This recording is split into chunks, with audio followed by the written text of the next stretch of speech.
जहरीली cough syrup कांड के दर्दनाक मंजर को देख पूर्व मुख्यमंत्री कमलनाथ और उनके बेटे पूर्व सांसद नकुलनाथ रविवार को खुद भी भावुक हो गए। दोनों नेता परासिया पहुंचे, जहां उन्होंने कफ सिरप पीने से जान गंवाने वाले बच्चों के परिजनों से मुलाकात की। मृतक बच्चों के परिजनों से बातचीत के दौरान कमलनाथ की आंखें भर आईं। उन्होंने सरकार को घेरते हुए कहा कि ये पूरी घटना सरकार की लापरवाही का नतीजा है। सरकार ने प्रतिबंधित दवा खरीदी जिसमें जहरीला तेल मिला हुआ था, ये अपराध है। इसके अलावा सरकार के लिए कमलनाथ ने क्या कुछ कहा है, सुनिए आप भी। दवाइयाँ हैं जो जहरीला तेल मिला, 5% दवाइयों की भी टेस्टिंग की। ये दवाई तमिलनाडु से प्रदेश की कई जगहों में गई, बच्चों की मृत्यु यहाँ इकट्ठी हुई, इसलिए बात पकड़ी गई। पर दूसरे जिलों में बीमार हो गया, डेथ हो गई, उनको समझ नहीं आया। ये पूरे प्रदेश में दवाई दी है।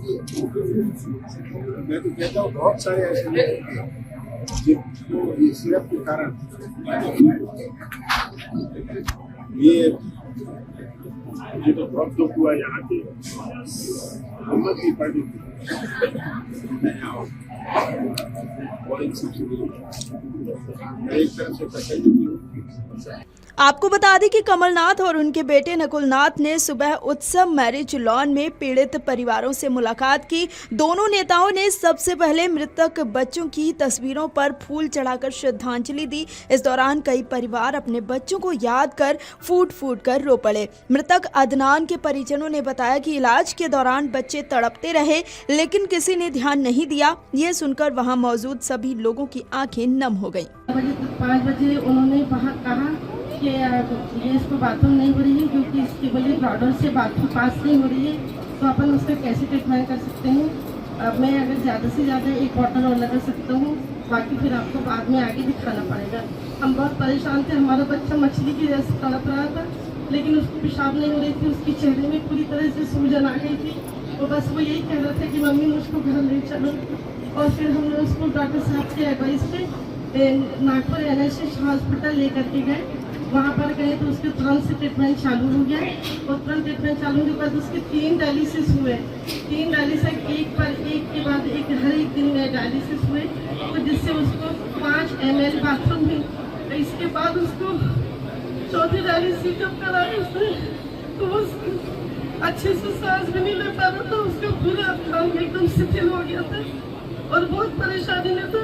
मम्मा को आंखों से इशारे से बात करता था। हमारा पोता बहुत अच्छा था, बहुत नेक था, बहुत इंटेलिजेंट बच्चा था हमारा। और इसके बाद 4 डायलिसिस करने के बाद उसको कोई भी आराम नहीं मिला, और फिर इसके बाद वहाँ से उसको डॉक्टर ने और 8 दिन तक के रखे, 6 तारीख तक के रखे। 6 तारीख को हमने जब हमारे पास का पैसा बिल्कुल पूरी तरह से खत्म हो गया, हमने उसको हर चीज पेश करके हमारे बच्चों का धंधा व्यवसाय सब रोक करके हमने कर्जा पानी करके हम उसका इलाज कराया। अगर आप ये वीडियो YouTube पर देख रहे हैं तो हमारे चैनल को सब्सक्राइब कर बेल आइकन दबाएं, और Facebook पर देख रहे हैं तो हमारे पेज को लाइक करें।